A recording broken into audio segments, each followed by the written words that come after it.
Hi guys, it's Morgan, and today I'm going to be talking about episode 7 of season 1 of Scream Queens. Now, if you haven't seen the episode yet and you don't want to be spoiled, you might want to stop watching the video now because I will spoil you, and I don't want to do that if you don't want to be spoiled. But if you don't care, you can keep watching. I also have reviews on episodes 1 through 6 on my channel, so you can watch those if you want to too. Well, here we go. The episode begins at Chanel No. 2 / Sonia's funeral. Flowers are being put into her grave, and Chanel says that Chanel No. 2's last wish was to be cremated and shot into space, which is pretty creative. Chanel No. 5 shows Chanel in a Ouija board, and they, along with Chanel No. 3 and Hester / Chanel No. 6, use the board to contact Chanel No. 2. Chanel No. 2 tells them that Chad is cheating on Chanel. Chanel goes to Chad's room and catches him with a goat. Chad tells her that he's not cheating on her, but that he's lactose intolerant, and he needs the goat's milk because it's lactose free.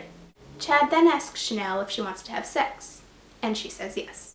Gigi gets a call from one of the killers, and she tells them to go out and kill someone, and then Wes comes home. I think it's pretty obvious at this point that Wes has nothing to do with the murders, because if he did, then Gigi wouldn't have hanged up the phone so quickly. Grace takes Gigi shopping to get her clothes from this century, and Gigi tells her that she should go talk to Feather McCarthy, who has a past with Dean Munch. Grace and Pete invite Feather to Kappa, and she tells them that she had an affair with Dean Munch's ex-husband, and she is now living with him. When Feather goes home, she finds messages in blood that are telling her to go upstairs, and when she gets upstairs, she finds Dean Munch's ex-husband's head in a fish tank. This scene was really funny and creepy because she sees the message, she screams, and yet she still goes up the stairs. Here's a little tip. If you come home and see something like that, go out the way you came. Don't go upstairs. Grace and Pete think that Dean Munch is the killer, and so she is taken to an insane asylum.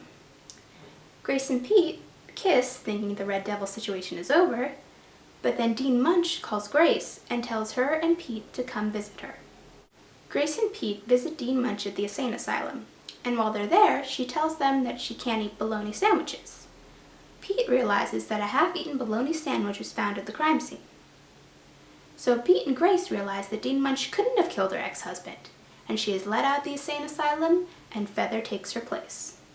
Grace reminds Dean Munch of a deal that Grace, Pete, and Dean Munch had, that Grace and Pete would look into information about Feather in exchange for Dean Munch telling them more about the baby. Dean Munch tells Grace to come to her house alone. The Chanels use the Ouija board again to contact Chanel No. 2, and they ask her who the killer is, and she says it's Chanel. Hearing this, Hester, Chanel No. 3, and Chanel No. 5 come up with a plan to murder Chanel. I feel like before they made this plan, they probably should have did a few more digging around to see if Chanel actually is the killer, because, like it was said in the episode, Ouija boards won't hold well in court. Chanel No. 2 visits Chanel from beyond the grave, and she tells her that she's sorry. She also tells her that the other Chanels are planning to kill her. Chanel confronts the other Chanels and tells her that it's Grace and Zayday who are the killers because the killings all started when they got to Kappa. The Chanels agree to go after Grace and Zayday. Chanel? The killings also started when Hester got to Kappa. You might want to look into that too. You did say you didn't trust her.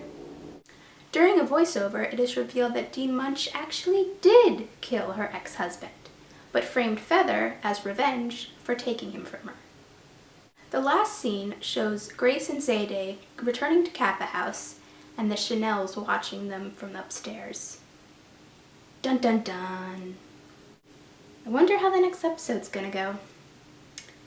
Obviously the Chanels are going to try and find evidence that prove that Grace and Zayday are the killers. Guess we'll see how that goes. My main suspect of who I think one of the killers are is still Chanel No. 5. I mean, I know this episode proves that Dean Munch is capable of murder, but I still don't think that she's the Red Devil. I'm not sure if this is true, but I actually read somewhere that in the next episode, one of the main characters is going to get killed. I'm not entirely sure which one it's going to be, but if I had to guess, I'm going to have to say Dean Munch, because in the promo for next week's episode, they do a spoof on the Psycho shower scene, which, funny enough, in that actual scene in Psycho, that is Jamie Lee Curtis's mother, and Jamie Lee Curtis plays Dean Munch. Good shout out. Well, we won't know what's going to happen until November 10th. See you then.